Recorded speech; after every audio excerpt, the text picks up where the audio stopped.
Hi guys! So for today's videos, gagawa tayo ng ating cookies. So yung cookies natin guys ay kakaiba. Bakit? Dahil ang gagamitin natin ay ang ating balat ng saging. So ito siya guys, nakagayat na siya.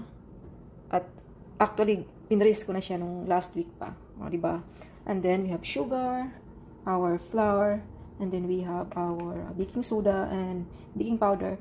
And hindi tayo gagamit ng butter kasi wala tayong butter. So, ang gagamitin natin as a replacement sa ating butter ay ang ating coconut oil. And of course, we have egg.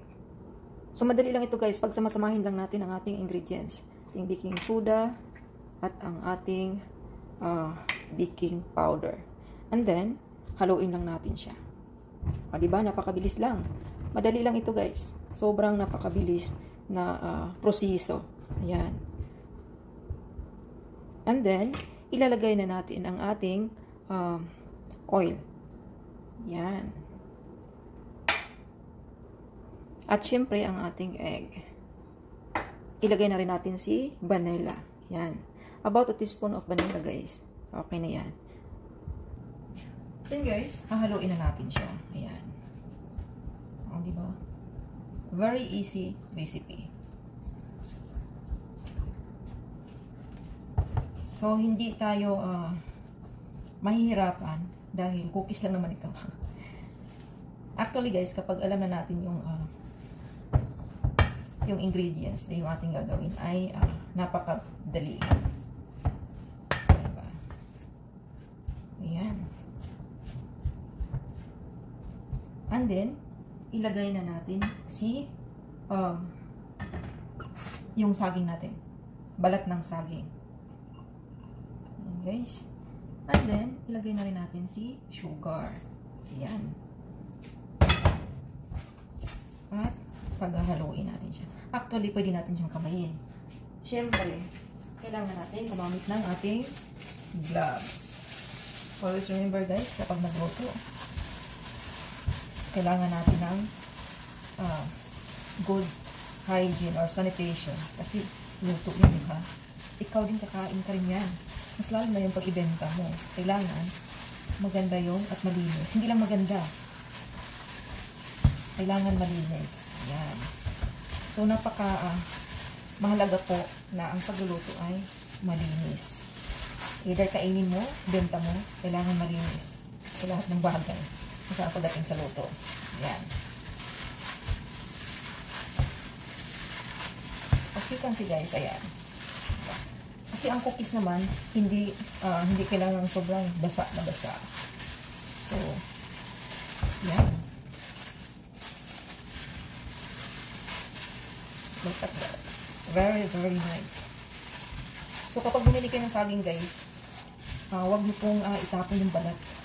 Mapakinabangan niyo po siya. Aside nakakain na yung laman, yung balat, mapapakinabangan niyo siya. Maraming pwede. Yan. Mas mabilis na kamayin. Kasi kung wala ka na, kung meron po tayong mixer, pwedeng i-mixer po natin. Yan. Look at that. And guys, napakaganda ng ating mixture.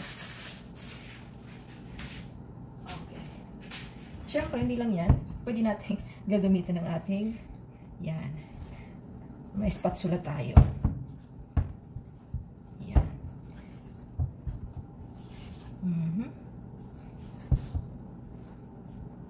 So, ayan guys. Ito na yung ating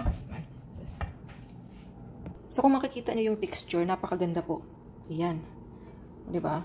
So, ngayon, ilalagay na natin siya sa ating tawag dito, baking pan o baking tray. Baking tray. Not baking pan. Baking tray. So, this one guys is a giant cookies. So, hindi siya yung maliliit. Yung cookies natin ngayon ay napakalaking cookies. Diba? Para maganda. Yan. Tingnan natin. Okay. Like that. So, ang gagawin natin sa kanya, kasi syempre malaki yan. You have to make it round. Tingnan natin kung ano magiging result ng ating giant cookies. Para iba naman, o, diba?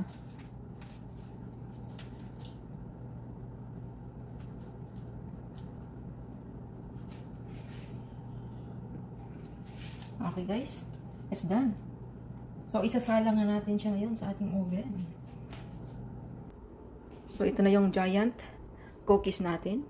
Lulutuin na natin siya. Ayan siya guys, hintayin na lang natin siyang maluto. So, yun guys, tapos na ang ating cookies. So, ito na guys ang ating giant banana peel cookies. Yan. Look at that, it's so big. So, hintayin na lang natin siyang lumamig at matikman na natin. Sobrang nice yung pagka-brown niya, guys. As you can see that. Look at that. Wow. It's my first time to make a cookie. Big cookie. Giant cookie. Look at that. So pretty.